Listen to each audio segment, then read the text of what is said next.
Okay, so now we're going to do the strip down. Probably the first part of actually transplanting the frame is to take everything off the old one. What you really want to do first is wash the bike. So here's a quick video clip of me washing the bike.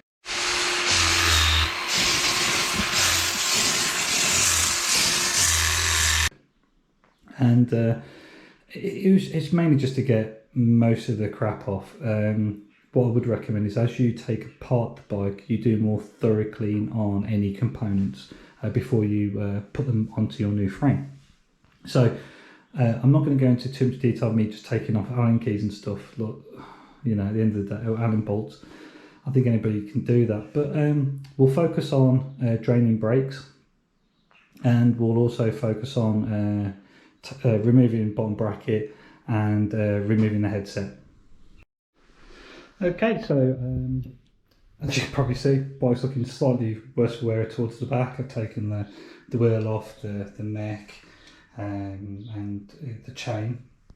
Just on a note, the chain, it's got a quick link in it, so yeah, a pair of these, very useful. I'm just going to do the bottom bracket now. Now I'm not going to show the process because I'm probably going to need to heave it. Though this bottom bracket's only been in for about 300 miles, it's running free. These same ones last forever. But basically, with your bottom bracket tool, get it on there. I'm sorry I'm being a bit fucking cat-handed. There we go, because I'm using my right hand.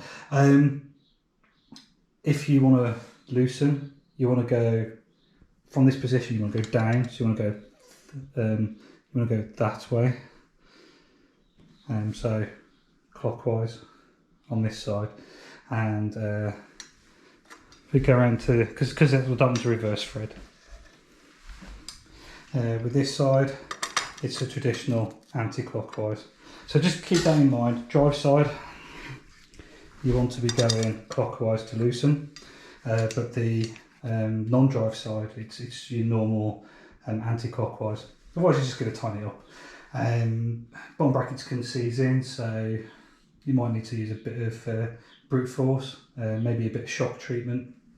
But I say these haven't been in long, so they should come out quite easily.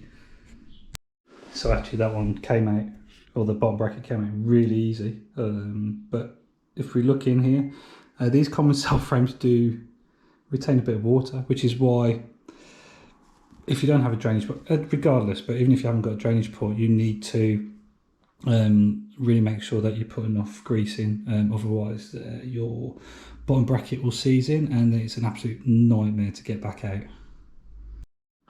And a quick wipe with the cloth and it's all clean. This is the nice thing about aluminium frames. Don't get overly tarnished if they're looked after. Right, very quick tip on removing a dropper post, because that's what I'm going to do next.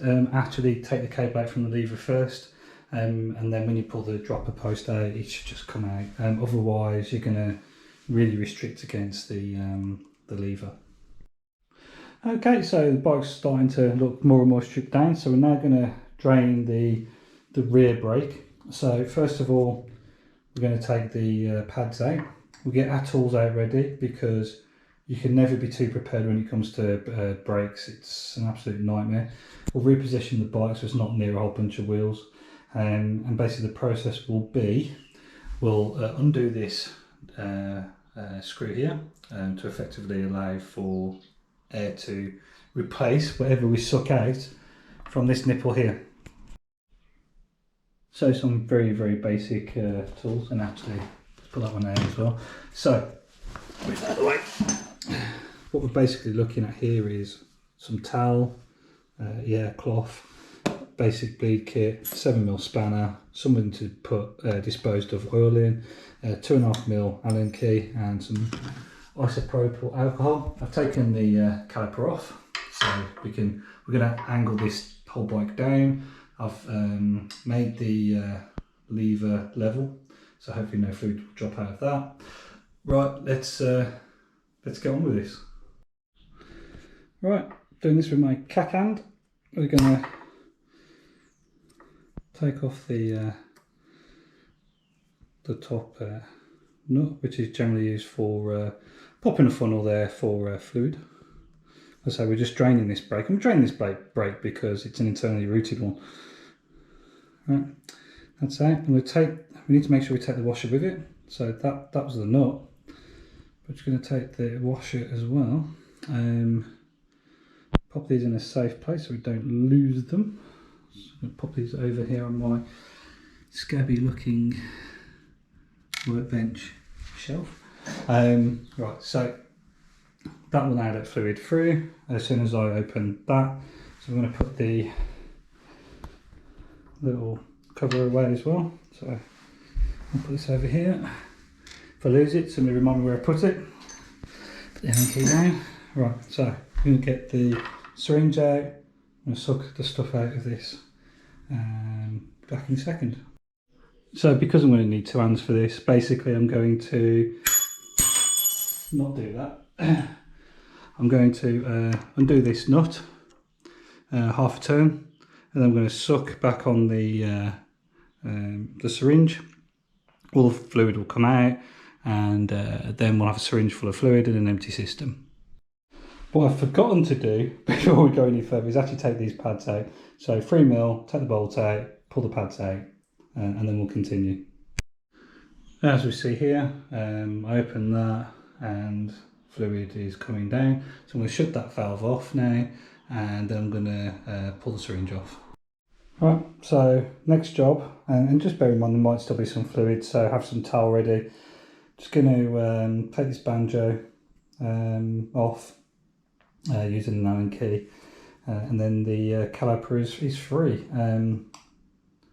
Do try to keep hold of the washers from the banjo as well, because you don't want to lose those. So now we're going to remove the brake lever. For this, just move the sheath back, 8mm spanner, job's a good one. Again, there's probably going to be a little bit of fluid still in there, so towel. And yeah, just put the nut back in so you don't lose it afterwards. And that's the lever off and the caliper off. Now the front brake's going to be easy because it's not internally routed, so I'm just going to take it off. Job would be good with that, and then I can take the bars off, drop the fork, and then we'll look at knocking the headset out. Okay, so that's the brakes off. So what I'm going to do now is I'm going to basically drop the fork. So I'm going to undo the top cap, undo the stem, drop the fork out. There's nothing attached now. I'm going to leave the outers in the frame. I do that, basically I let the next owner decide whether they want the outers or not, really up to them. And then we'll get to knocking the headset out. Okay, so the forks and everything are removed. I've taken out the bearings out of the cups. So now it's hammering the cups out. So for this you use headset cup removers. For this headset I'm going to need a 1.5 and a 1 1/8 headset removers, which I'm about to go get out. Effectively you bash this with a hammer. So here are the tools. So 1.5, 1 1/8 and a hammer. Basically I'm going to start with inserting the 1 1/2. Basically go through, you go through, and then bring it up enough to sit it, and then you're bashing it, supporting the frame until the thing comes out. So in the end I had to get a bigger hammer out. Basically that's the cup out. What we'll do is we'll clean off the excess there now, and then we'll do exactly the same with the top. So the top one, we use the 1/8. Obviously you can just go through underneath now if you really wanted. Make sure you've got a good purchase on there, and as I say, while supporting the frame, give it a good smash, and it should come out. And this is the top one that's come out, as we can see. Hope headsets are notoriously tight, so it can be quite difficult to bash them out. We're going to clean this up now.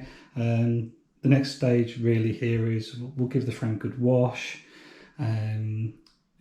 Basically take some photos for who will hopefully be the next owner, and then that's probably today because the light's getting quite poor. So we'll we'll probably start during the week around building the big wig up from the parts we have.